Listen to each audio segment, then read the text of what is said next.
Hi, this is Michael Buffer, and welcome to the BoxHard Podcast. Hello, everyone. This is Mikey Garcia. This the monster from the swamps, Regis Rougarou Program. Hey, what's up? This is King Carlos Molina, former IBF world champ. This is Michael, the Bounty Hunter, 2012 Olympian and your people's champ. This is Charlie Edwards, flyweight champion of the world. This is Fast Eddie Chambers, and you're listening to the BoxHard Podcast with my main man, Joey Coastman.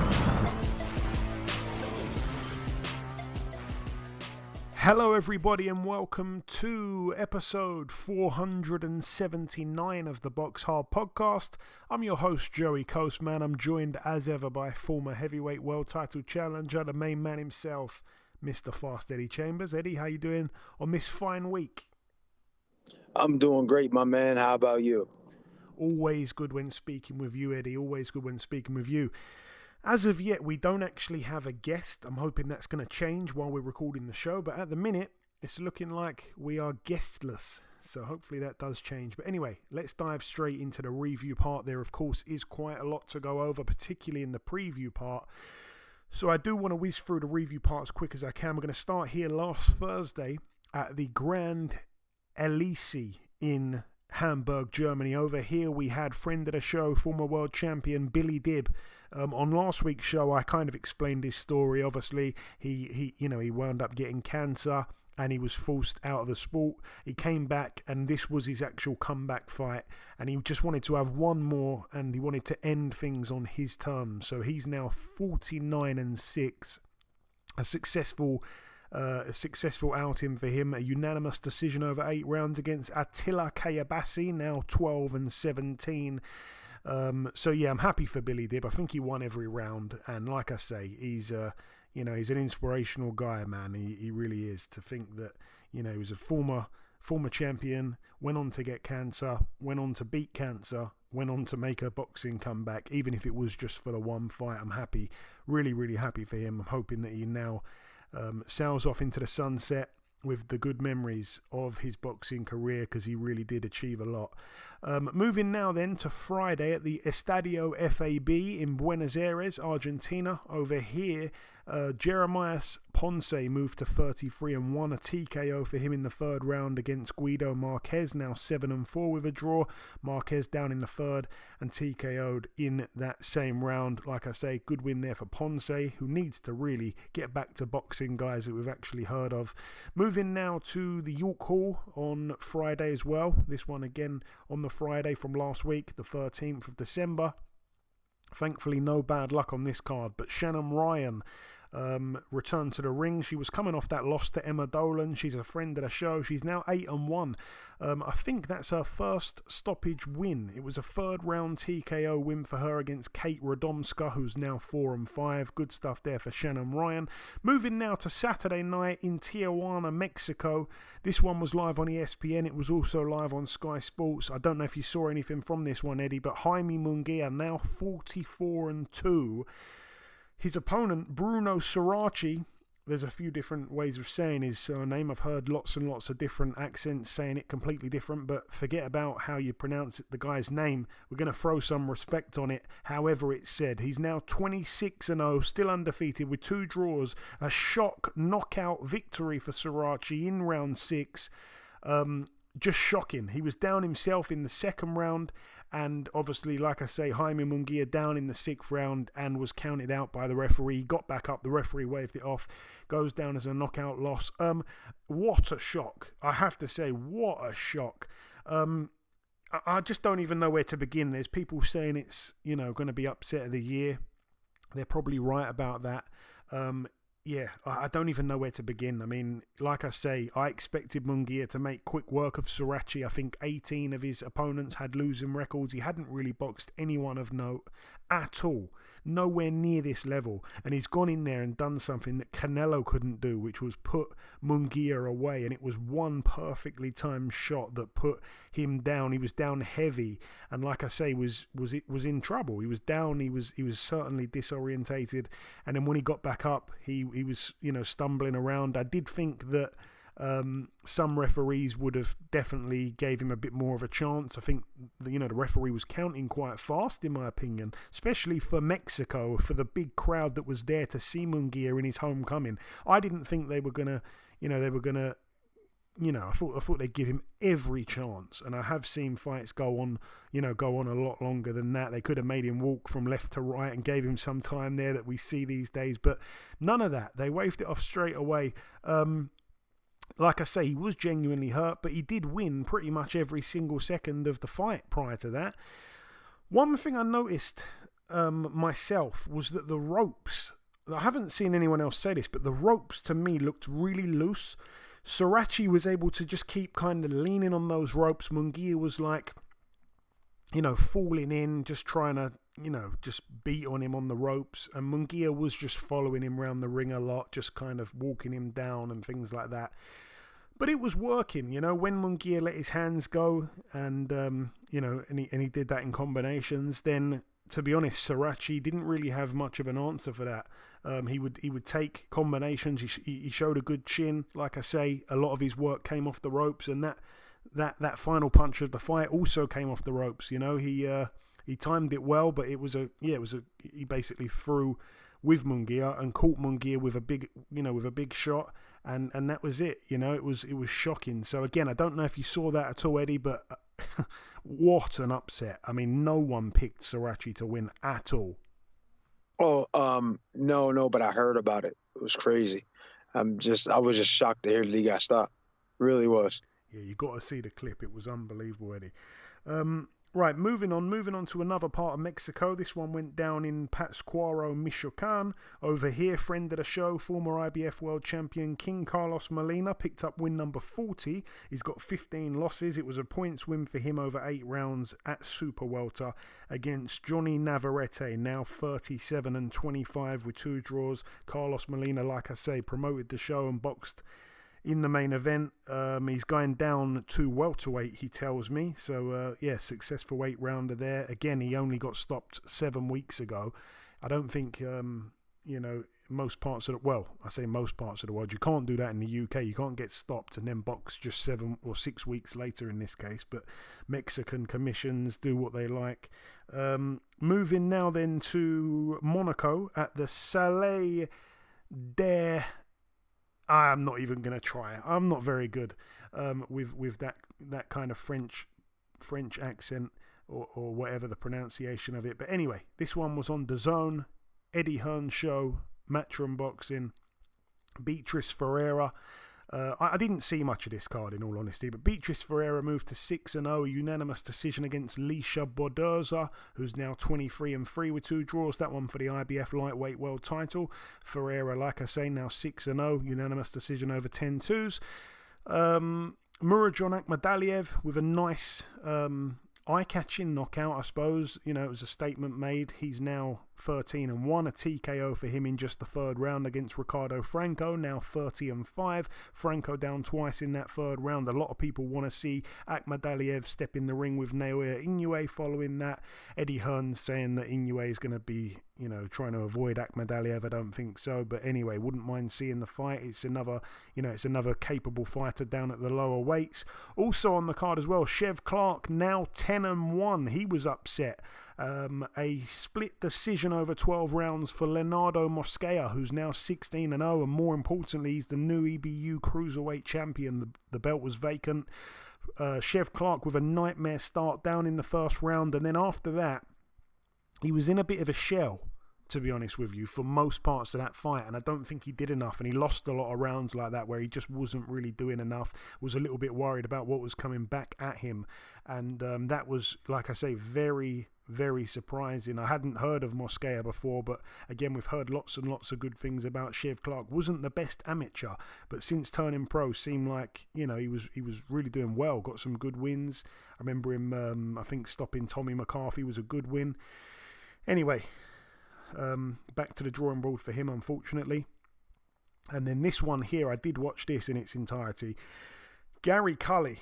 He's now, he's a friend of the show. He's now 18-2, a unanimous decision over 10 rounds there for Maxie Hughes, who was, I think, the slight favourite. It was very close with the bookies, but Maxi Hughes now 28-7 with 2 draws. Gary Cully with a grotesque cut above his right eye. Somehow his cut man managed to keep him in the fight. I mean, I'm not going to mince my words. He was very lucky to have not been stopped on that cut. In a British ring, in an American ring, I think it gets stopped. But anyway, they let him carry on. And like I said, the cut man did a good job of trying to keep the blood out of Gary Cully's eye. But anyway, the fight itself, the cut didn't, for me, really play too much of a part in it, really. Because Gary Cully lost absolutely every round. Maxi Hughes were just too good for him. I think Gary Cully was kind of caught between styles a little bit as well.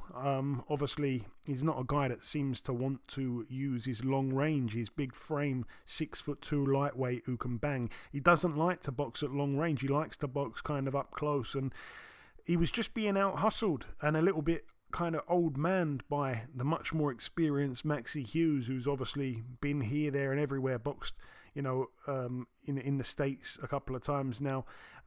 So yeah, like I say, he is in the absolute prime of his life, despite having 7 losses on his record. I think a couple of those losses should have been wins, but yeah, just shocking. I mean, it was so bad from Gary Cully, and I've said it, he's a fighter that really seems to be lacking confidence, but the one thing here that kind of worked in his favour was the fact that Maxi Hughes isn't really a puncher, and I felt that it's probably going to go the distance, and Maxi Hughes probably isn't going to wind up stopping him. But like I say, the cut, when that opened up, that could have winded up being a stoppage win for Maxi Hughes, because it was very close to being stopped on a cut. Even Gary Cully's corner said, we're going to give you one more round. He came out, showed him enough, and then they actually allowed him to carry on.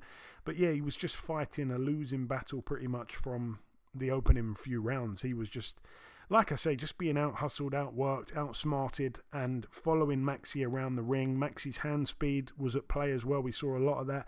It was just very, very, very clever boxing from Maxi Hughes, who doesn't get enough credit. But like I say, he deserves something massive, another big run or a big fight. He's already had the big run. I think he needs another big fight, deserves another big opportunity, maybe stateside again. And as for Gary Cully, I don't know what he needs to do from here. I don't know if he needs to move up in weight. I don't know if he needs to rethink his boxing career. He's only got the 2 losses, but, he's just not the same fighter he was. Ever since losing, by stoppage himself, he's just completely changed as a fighter. And yeah, like I say, no one could have predicted this fight to have ended up happening like this, and for it to end with Maxi Hughes dominating every round.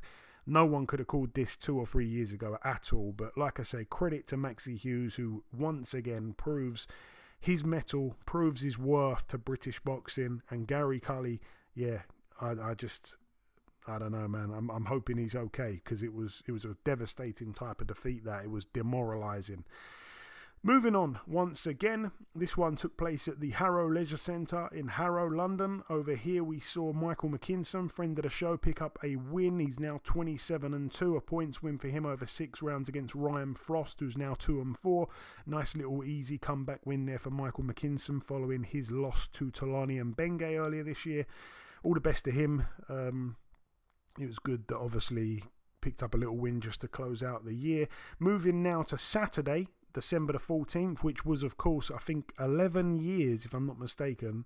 Was it 11 years or was it 9 years? I think it was 11 years. Yeah, no, 11 years. It was the 11th year anniversary of my Dana Brona. That's a fight I'll never forget. So yeah, Saturday the 14th of December, this time around we saw a card unfold at the Exhibition Centre in Liverpool, Merseyside, United Kingdom. On the undercard, Vidal Riley moved to 12-0, a TKO for him against Dan Garber, now 7-4. That was in the second round. Mark Jeffers as well with another stoppage win. He's picked up a couple in a row now, not known as a puncher at all, but I was quite surprised that he was able to get Joshua Quartey out of there. Joshua Quartey 10-0, and like I say, gets stopped for the first time, loses his O. He was down twice in the third round. Mark Jeffers now 19-0. Yeah, like I say, third round TKO. I think that Joshua Quartey may have been a late addition to the card now, if I'm not mistaken. I think Mark Jeffers may have been originally set to fight someone else. I feel like he got a new opponent there last minute. Could be wrong.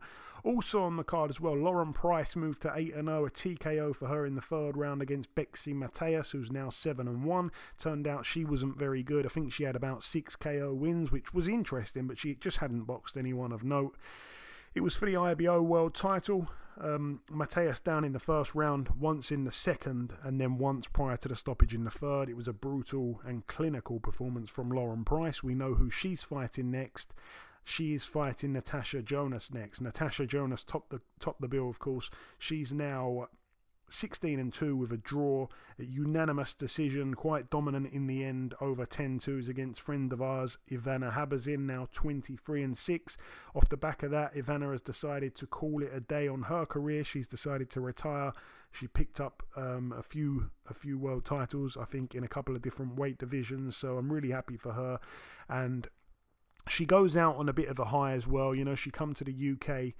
Obviously, it's not her first time here, but she boxed at, world title level in her final fight, if that is to be it. And it's a sad way to obviously lose your belt, and go out on a loss kind of thing. But you got to look at the positives. It was a show that she headlined in another country. She's obviously headlined in a few different countries now, so that's something that you can't take away from her. And if that is to be it, then she goes out at top level, at world title level still. And I almost forgot, but also on that card, Stephen McKenna, now 15-1, a majority decision loss for him over 10 rounds against underdog Lee Cutler. I was very surprised with this, I got to be honest. A lot of people were giving Lee Cutler a big chance.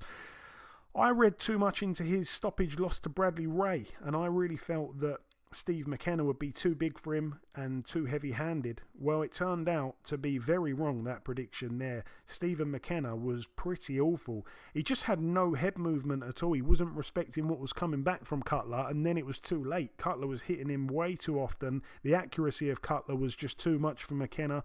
Obviously, McKenna ended up going down in the first round. I don't think he was massively hurt by that, but he was hurt in the 7th round when he was down again. Like I say, it was for the WBC International Silver Super Welterweight title over 10 rounds. Majority decision for Lee Cutler. Lee Cutler was just too clever on the inside, man. And I was very surprised by that. Like I say, I got to hold my hands up. I got it very, very wrong. He was very clever on the inside, man. I did not expect him to be that clever. And he had a lot of head movement. I know that he's working with, I really wish I knew the guy's name, and I feel bad for not remembering it, but he's working with a trainer who kind of trains under Shane McGuigan.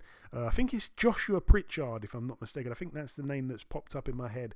And maybe he's going to be a trainer to look out for in the future. But yeah, he's been doing a lot of work with Lee Cutler, and yeah, if that's a sign of things to come from Lee Cutler, then I tell you what, he's got a bright future again. Maybe they can get the Bradley Ray rematch going. I think it'd make sense. And I just want to see him fight again. He was brilliant the other night, Lee Cutler. It was like a workman-like performance. He did have to graft for it, but at the same time, he had to be clever. As well as fight, he had to box. He had to do quite a few things the other night against a very formidable opponent, a very confident, maybe overconfident opponent in Steve McKenna. They had them both mic'd up at the face-off, and Steve McKenna was very confident he was going to stop Lee Cutler.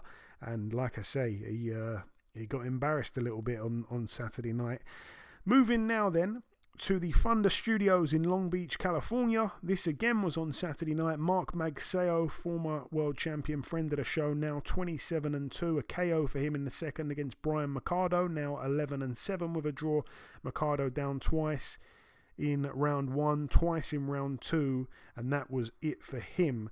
Moving now to the Toyota Arena in Ontario, California, USA. I did miss this card. I'm going to hold my hands up. I actually missed this one. It was live on DAZN. Shouldn't have missed it, but I did. On the card, we saw very, very, very good performance from Charles Conwell. He's now 21-0, a 7th round KO for him against Gerardo Vergara. Now 20-1. He loses his O. Again, I've been told that Charles Conwell looked brilliant, and a lot of people are looking at that performance saying he is a definite future world champion. Obviously had had a very tough, I'm going to say a tough few years for a while. Obviously, he's the guy that fought Patrick Day, and we know that Patrick Day never woke up after their fight and passed away, sadly. Also on the card, Alexis Rocha, now 25-2 with a draw. This one was a majority draw over 12 rounds against the undefeated Raul Curiel. I haven't seen the fight, but I've heard that this was fight of the year contender levels type stuff, so I do need to go back and watch it.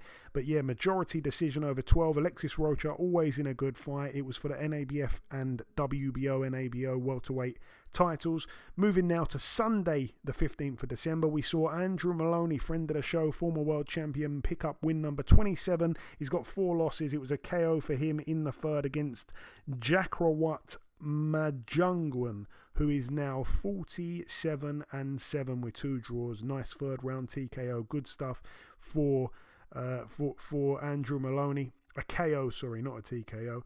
Moving now to another card that went down on Sunday at the Europa Point Sports Complex in Gibraltar. Over here we saw friend of the show, even though we've never had her on for an interview. She's the only friend of the show who's never been on the show. Sadem Amma. She's now 4-0, a unanimous decision for her over 6-2s against Esther Konechna, who's now 7-31 with 2 draws.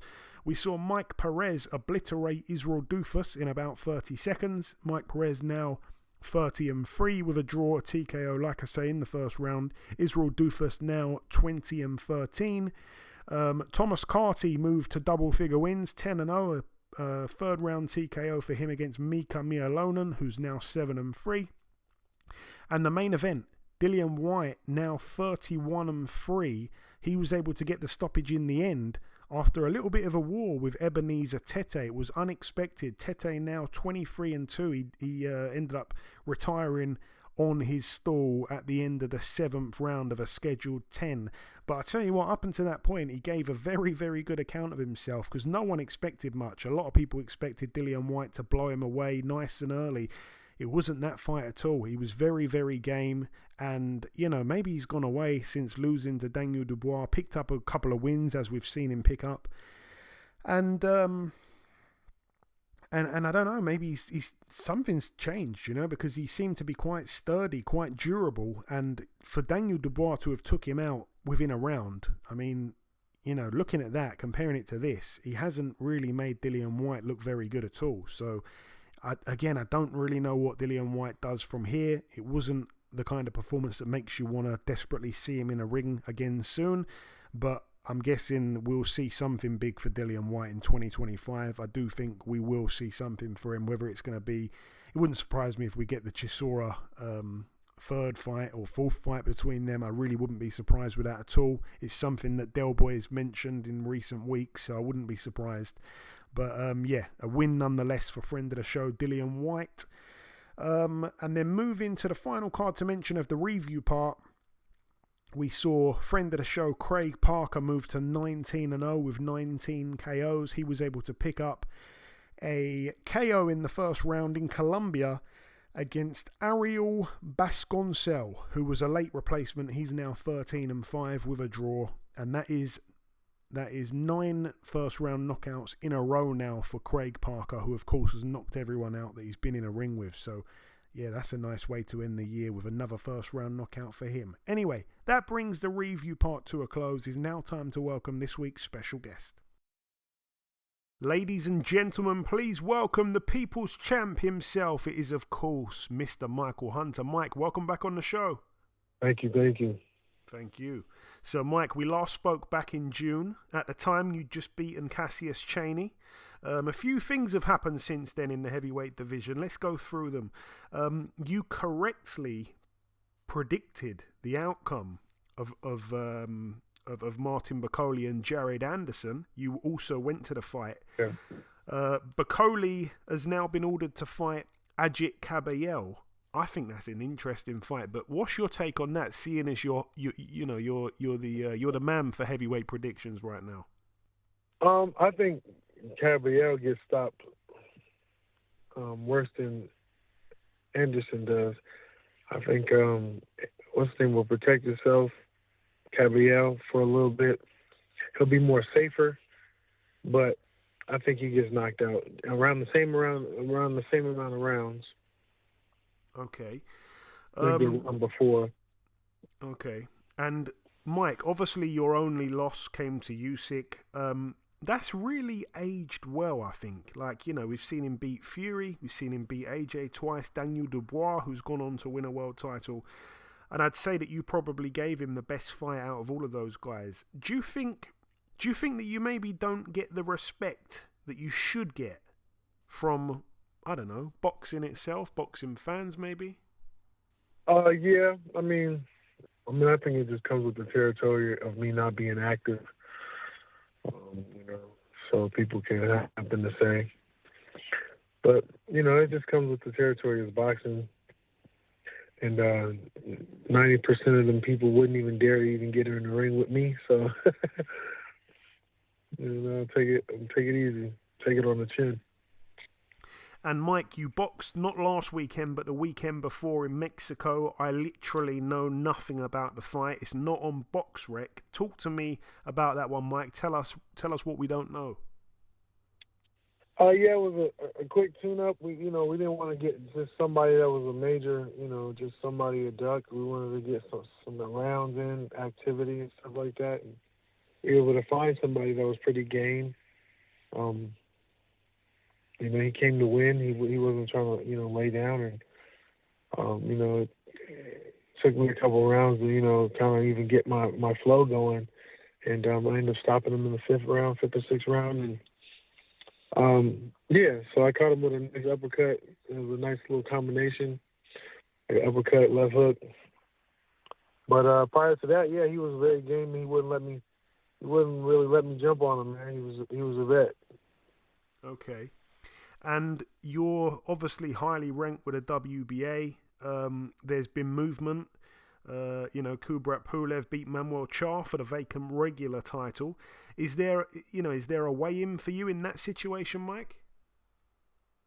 Yeah, we're hoping. I'm the gold belt champion. I fought Cassius Chaney for that title, and that means I'm supposed to be mandatory for their belt. So for Pulev's belt, I know that he's trying to go around me and trying to make other fights, but I think he's kind of stuck having to deal with me. And then if anybody else does step in, like a Big Baby Miller, because I heard that they were trying to put him in, they're going to end up having to deal with me after they beat Pulev. So, okay. I feel like I'm next in line, and I'm just trying to make sure that the WBA, and I hold the WBA to that, whether I have, as far as going to the sanctioning bodies, staying busy, and being in their face. And you are actually scheduled to fight on February 15th in Vegas. Again, what's up with that, and when will we hear who it's against, Mike? Well, we have a couple of issues right there because, the WBA might order Michael Hunter versus Pulev. So if that happens, then we might have to move that fight back. But I just was trying to get a homecoming fight. There's a guy down here who throws shows, a great promoter down here, throws the shows every year. And, we're working together on throwing the shows. And, so hopefully it happens because I haven't fought here. It'll be a homecoming fight for me. I haven't fought here in quite some time. So, that's what we were going with. Okay. So things are good right now for you. Yeah, I mean, I always could be better, but I can't complain. I'm staying busy. I'm doing the best that I can, and I'm blessed in so many different ways. It's ridiculous. So I'm still on my path. It is not over yet. I'm still chasing the title, still collecting bounties. So. And I asked you earlier on about Usyk. We have to, of course, talk about this rematch with Tyson Fury this weekend. Is it repeat or revenge, Mike? Drop the science. Talk to me, baby. I think that with the Usyk Tyson Fury fight this weekend, I think it'll be pretty much a very similar fight to the first fight. It's very hard to say because these guys are, both at an elite level, and when you're like that, I always say it. Sometimes it just depends on the game plan. It's not necessarily who's the better fighter at that moment. I mean, who's the better fighter overall. It's just who has the better game plan. So I think that Usyk obviously has the edge. I called that fight too as well last call, and I think it'll be similar. I think Tyson Fury is going to do something a little different, so the fight is definitely going to play out slightly different, but I think the outcome will be very similar. Yeah, I remember you did pick the winner last time, and you got that right. Like I say, you're pretty good at picking who's going to win heavyweight fights, Mike. Just never get into the habit of betting on fights, though, hey? I did. You know what? One day I did get Anthony Joshua Dubois wrong, and I got it right. You got it right. Yeah. Yeah, you got it right, and I thought it was really cool to hear your perspective of why you got it right, because that was obviously some Brit intel and some vision that you had right there. That was some, but I thought it was really cool because I didn't have that look. I'm like, I still don't see it, but I feel like it played out just like you said it, and I really find that really cool when it happens like that. I appreciate you, man. But like I say, you've been getting more right than me recently, particularly with the heavyweights. Every December, Mike, everyone that I interview in the month of December, I like to ask them what's on their Christmas wish list for the following year. So basically, what would you wish for in terms of your boxing career for basically for 2025? What do you want 2025 to bring you in a realistic world? That's a really good question. I would have to say that I get the WBA regular belt title and I start pushing for mandatories. I start getting ranked in all the sanctioning bodies and start getting recognized by the end of 2025 in all sanctioning bodies. And I become a mandatory for one of these, normal belts. Maybe Usyk has to drop one of the belts because of me. Something in that nature in 2025. Yeah, I mean, you're knocking on the door now, so it doesn't seem like an unrealistic dream, and I really, really hope and pray that does happen for you. Just before we let you go, Mike, man, if you've got any closing words to the listeners, you're like family on this show, and, you're on the intro every week anyway, but if you've got a little message to the listeners, this is going to be the last interview that we do with anyone before Christmas. Well, I just want to thank you for having me on the podcast. Thank you for all the fans that are listening. Keep a lookout for the Bounty Hunter 2025 to start shaking up some stuff and putting my foot in this Saudi Arabia situation. There we go. That's what we all want to see. Mike, as always, the pleasure's mine. Thanks for your time, and we'll speak again in the new year, my friend. Likewise. Thank you. One love. Okay, now it's time for part 2 on this week's show. This part, of course, the news part of the show. We're going to start here with this one. It's a fight that's been made for Saturday, March the 15th at the M&S Bank Arena in Liverpool, Merseyside, United Kingdom. Over here, we're going to see Nick Ball defending his world title against former world champion TJ Doheny. We're also going to see on that card Andrew Kane stepping in with former champion and friend of the show, Charlie Edwards. So they're both good fights there. I'm actually looking forward to that one there. I'm particularly interested in Andrew Kane and Charlie Edwards. I mean, if Andrew Kane wins out, that's probably the end for Charlie Edwards in terms of world title ambitions again. It's a very, very tough fight for him. But again, he hasn't really boxed anyone of a fantastic level for quite a while. So be interesting to see what the odds are the odds are for that fight there. Always good to see Nick Ball fight, but like I say, he's getting in with a very, very stubborn opponent in TJ Doheny, who we saw Gets stopped to Naoya Inoue, but, prior to that, had never been stopped. He's a very, very tough man. What else do we have? We got Ryan Garner, friend of the show, back in action on the 1st of March at the Bournemouth International Centre.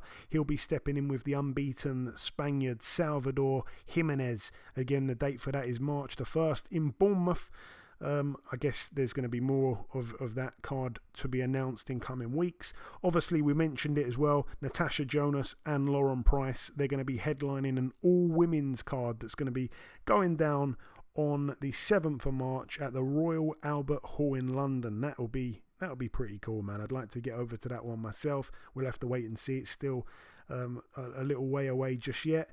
And that's it for the news. So let's move on then to the preview part of the show. Just the one card to go over already. I've tried to whiz through everything prior to this so that we can talk about this one here. I'm going to be coming to you quite a bit here. I'm going to come to you straight away. We've got on the undercard 12-0 Johnny Fisher stepping in with friend of the show, friend of yours, Dave Allen. 23-6 with 2 draws, Eddie. Talk to me about this one here. I don't think we're going to see this one go the distance, and I have to say, as much as I like Dave Allen, I'd like to see him pull it off. I'm not expecting much from him. I think this fight could be over and done with within 3 rounds. And again, I hope I'm wrong. He's always been tough, if nothing else, Dave, but the inactivity, the low level that he's been actually mixing it with recently, I just think Fisher's going to be too big, too strong, too fresh. It's a good point you make, and I'm right with you on hoping that he can, I guess I don't want to say upset the odds, but kind of not give us what we expect, and is able to show that even with the inactivity, he still can be what I remember. Dave is always been extremely tough, hard-headed kind of guy. Good and bad, hard-headed in a good and bad way, but extremely strong, tough, and he's a lot more skilled. I always say this: he's a lot more skilled than he shows when he gets in there. A lot of times he's just trying to, beat guys down. But we used to always talk about James Toney and how much we both admired his skills and certain things that we do to kind of resemble and different things like that. Although you watch him fight, he don't do pretty much. I don't think he does anything like James, but he, like I said, he's really tough, and I know he's going to give it the best go. It's just, I'm not sure what he's going to be able to give on that night. I'm not sure too much about Johnny Fisher either, but I know Dave. I know Dave got the heart. He got the toughness. But in boxing, you need skills, and you need to be able to use them on the night. And he's going to need whatever he has left, to get through this one. All the best to him. Moving up the card once again, we're going to see Moses Itauma back in the ring, 10-0. He's been part of Tyson Fury's training camp for this fight here. He steps in with Dempsey McKean, who, some people might remember losing to Filip Hrgovic. That was back in August of last year. Hasn't boxed since then, but prior to that, he put together 22 wins in a row. The Australian, based in Essex, as far as I'm aware. I don't think he's terrible. I've heard a lot of people, disrespecting McKean. I know that there's high hopes for Itauma, but it's a step up again for him, I think. I don't really have much of a problem with this kind of level of opponent. Again, he may just end up getting smashed to bits in a couple of rounds, and that'd be a statement from Itauma. But he's got a couple of good wins, Dempsey McKean. Wins against the likes of Jonathan Rice. Obviously, Filip Hrgovic stopped him in the 12th and final round of their fight. He kind of ran out of steam, if my memory serves me right. He's not a bad fighter, and like I say, Itauma, he's impressing all the time. I was at his last fight, I think, when he boxed Marius Wack. He was very, very impressive there. It's gone quick now, but that was 5 months ago next week. So, yeah, he's back in action. It's always good to see him fight. Moving on, Peter McGraw is on the card, 10-1. He steps in with Reese Edwards, who's a late replacement. He's 16-0. Somebody's O must go. I forgot that Peter McGraw already lost his O to the American Jericho O'Quinn. Shame we never got that rematch, by the way. But anyway, it was supposed to be Peter McGraw and Dennis McCann. Obviously, we know what's happened with Dennis McCann. He returned a urine test, and it come up with with a banned substance in his urine. So hopefully that matter ends up getting resolved or whatever. I hope he didn't ingest whatever's in his system willingly. But anyway, that's another story. It's good to still see Peter McGraw getting the fight in Saudi. But yeah, he's in with a live dog in Reese Edwards. Should be a good fight. This one's going to be interesting as well. Isaac Lowe, friend of the show, 25-2 with 3 draws, stepping in with Lee McGregor, 14-1 with a draw. Lee McGregor is the favourite. However, I'm quite surprised that the odds are as close as what they are. He's about 1-2. I think maybe even slightly better price than that. They've got it quite close here. I just think Lee McGregor's, unfortunately, I hope I'm wrong again, but I feel like he's just, again, a bit too big of a puncher for Isaac Lowe. I know he's kind of come up the weights, Lee McGregor. Like, he was massive when he was making whatever he was making before. He's come up the weights and all that, but it's still a big guy, still strong, can still punch. He had the one bad night. He's kind of not done much since then. Isaac Lowe has picked up a couple of wins and all the rest of it, but he needs to win. If he loses this, that could be the end for Isaac Lowe. So I'm hoping he can do it, but I'd have to, if pushed, side with Lee McGregor. We've also got part of Team Usyk, a fighter called Daniel Lapine. He's a light heavyweight. He's 10-0. He's 6'6". He's a southpaw, only 27 years of age. He steps in with Dylan Collin, who's 14-0. Sounds like a perfectly normal English name, but he's actually from France. Like I say, don't know much about this guy at all, but all the best to both men there. This is a very interesting fight, by the way. It's one of them weird ones that no one asked for, but we're getting it. And I didn't know it was happening until I saw the schedule of the fights this week. I was like, really? Is that fight really going ahead? Sergei Bohachuk, 24-2, back in a 12-rounder here. Obviously, we know he's always very entertaining. Only twice in his 26 fights have we heard the final bell. He likes to, get people out of there. He's coming off that loss, though, last time out to Virgil Ortiz Jr., where he lost on points. He steps in with Ishmael Davis, who's 13-1, coming off the loss last time out to Josh Kelly. However, he really impressed me when he boxed Troy Williamson. I think it's going to be an interesting clash of styles here. Again, you'd have to side with Bohachuk because he's super heavy-handed, but Ishmael Davis seems to be, for me, quite a decent boxer, even though, again, he got completely outboxed by Josh Kelly. But this is a totally different style here. And I don't think he's going to get walked over. I don't think we're going to see Bohachuk go through Davis. I think Davis has got quite a good chin. He's quite tough. And I wouldn't be surprised if he won a few rounds, had a bit of success here. I actually think that's quite a decent fight, in all honesty. Again, I'd have to side with Bohachuk getting the stoppage at some point, but Ishmael Davis is not as bad as he looked against Josh Kelly last time out at all. And then going straight to the main event, because again, the undercard, it's picked up its criticism for being quite thin. It's like the fights are not of great quality, a lot of people feel like.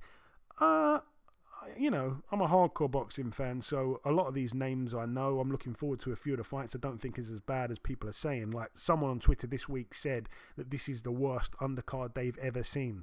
That's obviously completely blown out of proportion there. But Alexander Usyk, Eddie, 22-0. Tyson Fury, 34-1 with a draw. I'll come to you first. I want you to talk from your head and not your heart. What does your gut tell you, Eddie? Is it repeat or is it revenge? It's going to be spoken, from, the truth. You know what I mean? From my head. You know what I mean? Which I have no choice but to think with right now. I mean, obviously I could say, I think Tyson's going to be this and he's going to do that and all of that.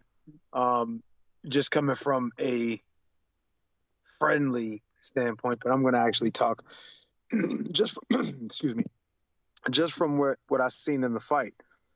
And what I've seen in the fight was what I expected. Obviously a couple of the early rounds were kind of back and forth. We didn't know where it was going. Then Tyson got a real serious foothold in the fight toward the middle rounds, going even into I think 7 and 8 and 7, 8, and 9. And then, obviously he gets caught with the shot, but he got caught with a couple shots even before that. And before the one he got dropped with, and I think that was where he was pulling out with his hands down, showboating, having a little too much fun, feeling that the fight was completely under his control, which I thought it was, but not to the degree that he obviously thought it was. And what I mean by that is you don't give a guy like Usyk, or for that matter, you don't really give anybody the opportunity to win the only way they can.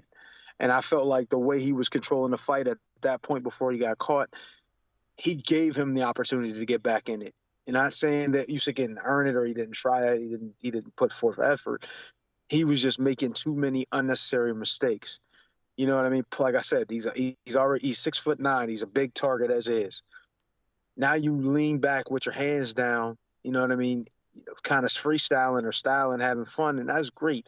That's a part of his style. That's something that he needs to do.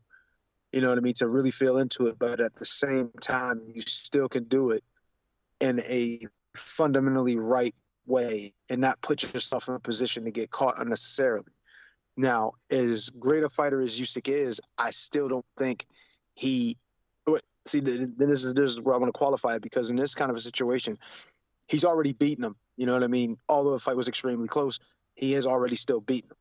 So, that confidence of that, and then him being the undisputed heavyweight champion, regardless of what happens in this fight, his confidence is going to be high, and he's going to be believing, every which way that he's the best fighter in the world, maybe ever. That's what he's going to be thinking. He does have a hell of a resume, and a resume to prove it to some degree, but he's really believing that. But I still look at Tyson is the guy that can go out there and do what is necessary to win. You know what I mean? He's too big, 6'9", but then he's also able to move. He's able to get around the ring. He doesn't look athletic, but he is athletic. He can box. He can. He can't. He's not the biggest puncher, but he punch enough to get you out of there. And like I said, he's 6'9", 250, anywhere from 250 to 280 pounds on the fight night. It's like he has everything he needs to win. It's really going to be a difficult thing for Usyk to even, you know what I mean? Well, I had initially to think he would even be able to compete with that early on, and in the first fight. But he showed he could. You know what I mean? He showed he's obviously capable in his skill level, and just his willingness to stick with it and stay to the game plan and work his way into the fight, which I respect from him. But I just don't see him being able to come back in and just if Tyson follows what the game plan is. I don't know what their game plan is, but what the plan would be if I was in his corner would be to keep him at bay, make him reach, just like he was doing. He actually had made him. He did a good bit of making Usyk have to kind of somewhat reach and throw shots, and from an unsafe distance for him, and a good distance for Tyson. So he was doing that, and when it was working, when he was landing the uppercuts, the right uppercut, and to the body and to the head, that's when it really started to it looked like he was gonna. There's a few people saying, I don't know if he's gonna make it to the end of the to the final bell. That's the kind of thing he needs to do, and he needs to sustain that the entire time. Now, Usyk, obviously they fought once, so they're going to be obviously making adjustments. They're not just going to go in obviously immediately with the same game plan. I imagine there's going to be a few things that they're going to try to do this different. And Usyk, like I said, has won, so his confidence is pretty high. And he's already a difficult person to fight, a difficult person to beat, regardless of whether or not he won or lost. So this is definitely going to be – it's not going to be an easy fight at all by any means for either guy, but definitely for Tyson because of the fact that he's already beaten him. But Tyson needs to get – like I said, he needs to get back in there and get focused and respect who's in front of him, whether you're up or not, whether you're dominating or not. You got to stick – to the game plan, because you cannot give this guy an inch, because he's going to definitely take it. Just to add on to that, Eddie, and I don't have too much to add on to that, but I was speaking to Isaac Lowe, a few weeks ago, in an interview for the show, so obviously anyone that listens every week will have heard that. But one thing he reminded me of is that Tyson Fury in rematches, going by history, he always comes back to end up knocking out the guy that he gives a rematch to. That's true. That's what he's always done. He had a close fight with John McDermott, come back, stopped him. Had the draw with Wilder, come back and beat Wilder, stopped him. We've seen it before from Tyson. He's come back, in the second fight and looked really good. Obviously with Derek Chisora as well. The first fight obviously went to points. Second fight stopped him in southpaw when you boxed on the undercard. So he's always been really good when he's gone away and come back. And that little nugget of information just was enough to give me a little bit of added excitement for this. He's such a clever guy, that, and there's no underestimating how clever Usyk is. Usyk is just, I don't want to call him little, he's bigger than me in terms of his height, but he's a little wizard. He is a little wizard as well, and I don't want to underestimate his IQ in any way, shape or form. The guy's just a phenom. But Tyson Fury, man, if he's focused, like you said, in the first fight, there was a few times where he just switched off for a moment here and there, and he was made to pay every time he did that. He knows he cannot afford to switch off, just like he knew he couldn't afford to switch off against Deontay Wilder. He learned it the hard way in that first fight that they had. Prior to that, he was fantastic, and he switched off for a second and almost had his light turned out for good, and obviously rose back up, come back, stopped him in the rematch. He knows he cannot afford to switch off here again. It's just a case of, can he do it for the full 12 rounds again? Can he? Because last time he lost the fight, it was close, but he lost the fight. He's going to need to be better than last time. Can he do that again? Someone was talking the other day about the miles as well that he has on the clock that maybe Usyk doesn't have, because Usyk's had a couple of hard fights at heavyweight, but for the most part, Usyk doesn't take that many big shots, in my opinion. Is there mileage on the clock that we should worry about? I don't know. It's just so exciting, Eddie. Yeah, I look at Tyson though, and I say for the most part, I mean, when you look at he's been down, he's been dropped and stuff like that.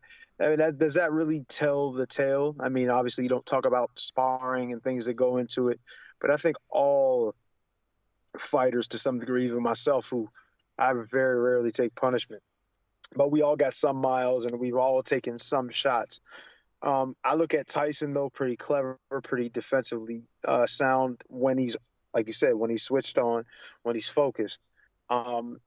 There's been times, obviously, he's been down, fighting a monster like Wilder with that big right hand, even if you get touched with that thing at the wrong time, it puts you down. So it's just one of those situations where has that, even though I don't think it's been a lot, because but he's, I guess you could call the fights with Wilder hard fights only because of the reaction. Like he's been dropped a couple of times, like 4 or 5 times by Wilder. So you could say, well, damn, he took that was a hell of a war. But if you really look back on it, the part of the war is just him going down, getting caught with one shot going down. You know what I'm saying? Because that was really what it was. It wasn't like he got beat up to the degree of like, oh man, he's almost out, and then he comes back, and now he got Deontay almost out. No, he was pretty much in control the entire time, if not getting dropped. You understand what I'm saying? So is that sustained punishment, or is that just boom, a quick moment? Not saying he wasn't concussed at some point in that, because he could have been, but to be able to come back as he did just kind of leads me to think that the punishment isn't as bad. But we don't know. And when the fight comes on, that's when we'll find out, even if he even takes real punishment. Because if it was me in the corner, I'm saying, I don't want to say Klitschko style, because I don't want it to be that irritating to the fans, but he's not getting an opportunity. He doesn't get a turn. Every time there's a lull to the degree that Usyk can start making his little march, nope, you close the door on everything. And whether that's with a clinch, whether that's with a punch, whether that's with movement, that's what we would do. We're not going to give him his only opportunity to make the fight for himself. You know what I'm saying? We're going to keep him at bay. And if the off chance that he gets too close, we're going to put him in an awkward position, not necessarily clinch, and force the referee in or force him back. You know what I mean? And that's the thing. It just takes for Tyson. All it takes is a little more focus and a little more dedication and a little less fucking hot dog. As much as I like to do that sometime, I always made sure I kept my motherfucking hands up. And that's what Tyson has to do as well. Okay, so before we wrap up the preview part, Eddie, short and sweet, what's your final prediction? You cannot change it after this. Oh, well, imagine you're betting with. Imagine you had to put your house on one outcome. I would, damn, on one outcome, because, all right, the one I would definitely pick is Tyson points. Okay. Man, maybe 8-4. You don't have to tell me the scorecard, but okay, Fury decision. Yeah, decision, but you know, just like pretty solid win. You know what I mean? Simple, like it does what I expect him to do. Solid win. There's no mistake in who won the fight. There's a good distance between them. Like I said, 8-4. Maybe 7-5 is like a far cry. Now I would think 8-4. That's just me. 7-5 would be, man, that was a pretty good fight. And I don't know. It's kind of, I'm kind of like worried. But 8-4 is what I would expect, especially if he sticks with the game plan and does the things he needs to do. There we go. I think I'm probably feeling the same. Another thing that Tyson Fury said this week, and I have purposely kind of steered away from all the fight week build-up and all the rest of it because I don't want, little things to change my mind, but I have seen little things just here and there, and I saw Tyson Fury say that ideally he would have liked to postpone this a little bit further, but there was a clause apparently where if it got postponed, then you had to pay £10 million for that to happen in the contract. Turkey did not want there to be any postponements of this fight, so apparently Tyson Fury, I saw him say it in an interview that he would have preferred a bit more time. That was a bit worrying. But then he also did say that for the first fight he couldn't really spar too much because he was not long recovering from the cut that he sustained, and he couldn't spar too much, whereas this time he's done his sparring. And also the types of sparring partners that he's had in this time, Moses Italma amongst others, makes you wonder if how he's been looking in the gym. That's the one thing I'd love to know. I'd love to know how he's been looking in the gym, because he's obviously been sparring some top names. Go on, Eddie, you want to say something else before we go? I was gonna ask like who were all the names? Like you said, Moses Italma. Who else? Who else was in there?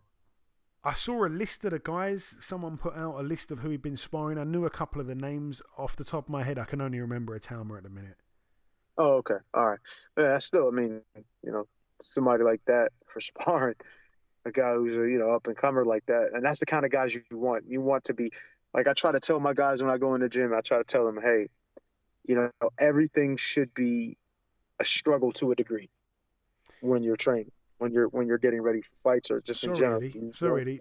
Let me just come back in. Sorry, Eddie. Go ahead. Kevin Lorena is one of them. Okay. Obviously, if you remember, he's the South African guy that put Dubois down, ended up getting stopped, but he's a cruiserweight. He's one of the sparring partners. You've got Moses Italma. You've got Zan Kosabutski, who's the big punching heavyweight. I think he's something like 19 KOs and just one loss. I think he lost to was it Efia Jagba? I think now, but anyway, yeah, a couple of names on there. Okay. All right. In fact, I'll tell you their records. You've got a guy who was 11-0 with 9 KOs, a guy who's 8-0 with 8 KOs, a guy who's 4-0 with 4 KOs, Kevin Lorena, Moses Italma, and then that guy I just mentioned, Zan Kosabutski, who's 19-1 with 18 KOs. So he's been in with some massive punches actually there. I don't know if that's a good or bad thing. Well, yeah. And what I would say, I would ask why. This is me. Now, this is me. I would have a few of those difficult heavyweights and punching heavyweights, but I would have smaller, faster guys to sharpen my eyes. That's me. That's Kevin Lorena, though, I think. Yeah, but what I'm talking about smaller, I'm talking about 68 and 75 and 68. Right, okay. because say if you could find some who are like 6'2", 6'3", around what Usyk's height is, southpaw, like a Lontez Fox type of stuff. That would be good. And then guess what? I'm not necessarily thinking about what I'm landing. I'm thinking about my eyes. I'm thinking about what I can do defensively. I'm thinking about speed. Like if say, for example, Tyson had to fight with somebody who's small and fast, like a Mike Hunter, I would bring guys like myself in there. You know what I'm saying? Because then that forces him to have to be able to figure out, through the speed and the angles. And obviously Tyson got speed himself. He's got speed himself, and he's extremely good defensively, but when he wants to be. But what I'm saying is that's the kind of thing you want. You want an almost steroided version of what you're going to be facing. You know what I'm saying? That's kind of what Vladimir did when he was fighting me. He was bringing 147-pound guys in the gym, and he knew I was shorter than the most of the heavyweights, so he was able to bring those guys in, and wasn't going to be that much of a difference as far as where he was aiming his shots. So those types of things I think are important. I think what Tyson did and who they picked were fine, were good, because you want that. But I think just the sharpening of the eyes, that is something that's extremely important, especially defensively. Well, there we go. There we go. Some interesting points brought up there by Eddie, and just makes me even more excited for Saturday night. Will it be repeat or revenge? Cannot wait. Cannot wait. Anyway, that brings the preview part to a close. In part 1, we did the review part, then we welcomed our special guest. In part 2, we did the news and the preview part just there. So before everything's ended, I have to come in with an outro, which I'll do in just a few seconds from now. Okay, and that wraps up episode 479 of the BoxHard Podcast. I've been your host, Joey Coastman. Eddie Chambers has been with me for the duration of the show. A massive thank you to this week's special guest, the main man himself, Mr. Michael Hunter. He is like family on this podcast for sure. The biggest thanks of all goes out to you, the listeners. Thanks once again for tuning in. This will be the last time that you hear from us before Christmas, so a very Merry Christmas to anyone that listens. That's about everything now from myself. Enjoy your weekends, people. Stay safe, and we'll see you all again same time next week.